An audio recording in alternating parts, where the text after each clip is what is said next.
win. And after the game, Hart delivered a viral quote that's worth a listen. I'm never a huge analytics guy. At a certain point, they're a lamppost to a drunk person. You can lean on them, but it won't get you home.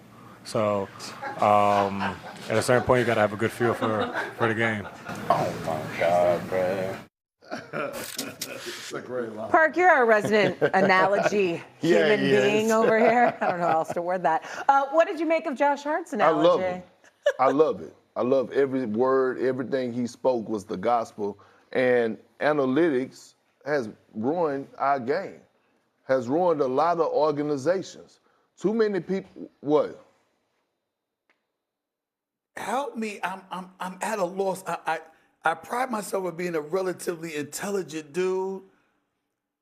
You can lean on a drunk person? You understand? A lamppost to a drunk person, you can lean on them, but it won't get you home? Really? I understand the lamppost part. You understand? So who leaning on somebody drunk? Who is that? What? I don't know what the hell he was talking about. I'm glad, because you talking like you knew exactly what he was saying, and I'm like, I don't. Can help me out. I think he's leaning on the lamppost. Yes, like that's he's what he leaning said. on the Like a lamppost. drunk person leaning on the lamppost. Right. Lamppost is like a drunk person. Yeah, but all right, go ahead. So I agree with Josh Hart 1,000%. Now, Jay, you talk about something that's ruined the game of basketball, analytics. Because that's how analytics keep people who never played basketball hired in the front offices. And that's what they lean on, a la Daryl Morey. That's what he leaned on. Stephen A., you remember when you alluded, when they got beaten in conference finals, I believe it was, with the Houston Rockets, he went to Tillman Fertitta with the paper and say, hey, we actually won on paper. No, you actually lost on the scoreboard. And so when you think about analytics, that also was a shot at Kenny Atkinson. Because Kenny Atkinson, after game one, after their practice, he leaned on analytics. If you look at the analytics, we have the data. James Harden is one of our best defenders. Well, my eyes tell me otherwise. The game that I'm watching tells me that James Harden was getting cooked. And so when you think about what your eyes see in the analytics, too many times we're leaning on, well, if Karl Anthony Towns is on the floor with Mikal Bridges for 3 minutes and 30 seconds in the third quarter, the analytics say that we played this much better and this much faster. What? That's what they're leaning on. Instead of actually watching and looking at the game in real time. So I agree with Josh Hart. And guess what? The analytics got the Cavs' ass kicked last night because they tried to lean on that and leave Josh Hart open. I guarantee you they leaned on the data with that one, too. Stephen A., go ahead. But no, go ahead, Jay. Okay. I think data and analytics in the right hands could be useful, depending upon how that person utilizes it. And so I agree with your comments about some of the things you said about, I think some people weaponize it. I think a lot of people that maybe haven't played the game over-rely or over-index on it. So I think organizations having the right feel or right balance of people that have played the game, that say you can use data and analytics to a certain extent, but when it comes down to the nitty-gritty of it, you have to know basketball. Basketball is a feel type of scenario. And data and analytics can get you to a certain point, but if you don't have a feel for how the game is going, analytics can lie to you. They can lie to you. So it's what organizations have the right balance, a basketball field combined with analytics to me, and how they're utilized, KP, those are the ones that thrive. But the ones that over-index on one or the other, there has to be some type of balance, but ultimately you have to lean upon the feel of the game. Does that make sense? I completely agree with you, Jay. Overuse. And I think to get back to Big Perk's point, it's something that's very, very important to point out about this subject matter. It has kept a lot of people employed, but it's also left a lot of basketball lifers unemployed or reassigned and handed a lesser position. Why would that happen? It's very, very simple. Because the owners, who obviously are worth billions, what do they understand most? Numbers. Numbers. Yeah. And so analytics Great point.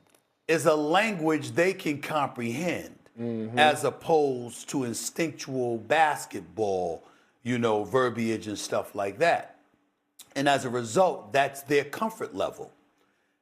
But even they didn't expect somebody like Daryl Morey to come along, who would lean so much on it that even devoid of ever making a finals, let alone winning a championship, he will look at numbers and tell you that's winning.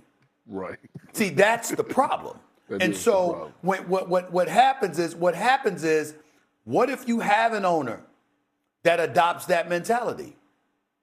Whereas as long as I'm competitive and I'm in the mix and the numbers speak favorably towards me, and that's his definition of winning as opposed to a trophy, that's where you worry about the game and the quality of it being endangered, because something else has become a priority other than actually winning.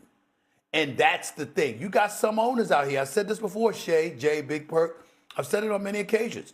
You have some owners who'll never admit it, but their definition of winning is being in the mix. If I make a deep playoff run, but I saved money on this contract, that contract, and I made sure, you understand, that I maximized the monetary investment that I made, then I'm winning.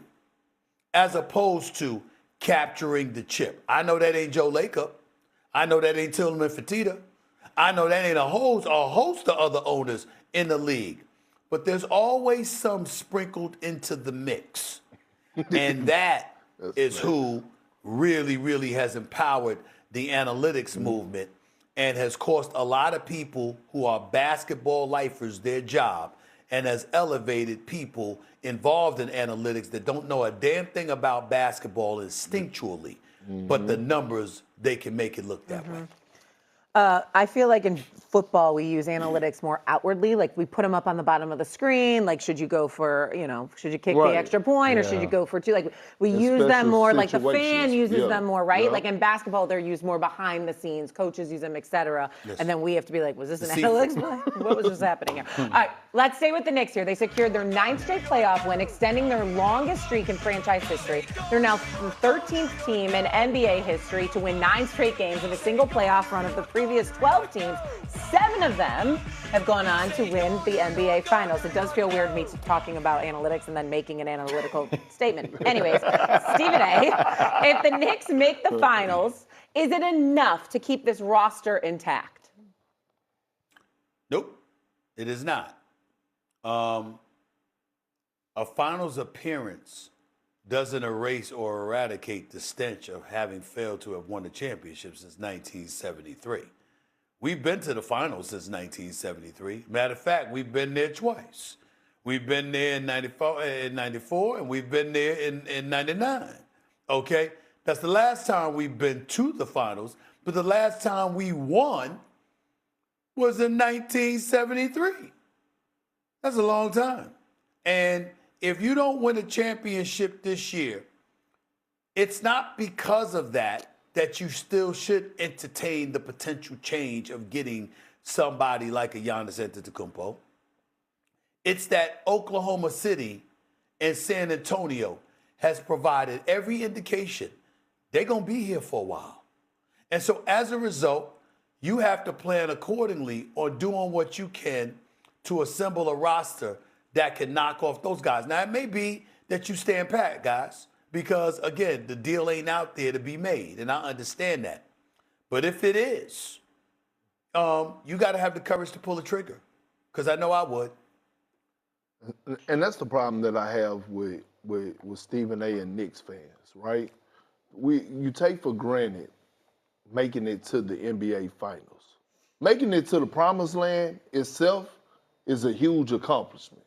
Some guys that played a lot of years in their NBA careers, you see the face he making? Mm-hmm. See, that's someone who feels a fan that's entitled. Oh, we need to go win the championship. No, making it to the finals is a huge accomplishment. Some guys never sniffed the finals throughout their whole entire career.